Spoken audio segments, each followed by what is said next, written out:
السلام عليكم. بحكي لكم قصة مشكلتي وحكايتي يعني بيت كلي. قصتي هو عشان الرواتب هذا لي 3 شهور وأنا جالس أحرس صندوق النظافة. ما رضاش المدير التاني هذا كفصل كان، ما رضاش يجيب لي رواتبي.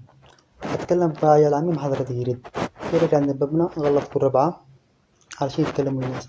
نزل حملة قوية عليا، تفتيش البيوت، يعني مرة حملة نزل قوية عليا مرة. اضطر إني هربت عند فندم بكر. بعد هرب عند فندم بكر توقف عنده حوالي 20 يوم. بعد حوالي 20 يوم بكر ما قدرش يعني لو 30 ينزل معها ما قدرش يعني يتفاهم معها. قال لي خلاص روح البيت، قص لك أسبوع بالبيت وقص لك أسبوع بالبيت ونرجع نشوف لك حل.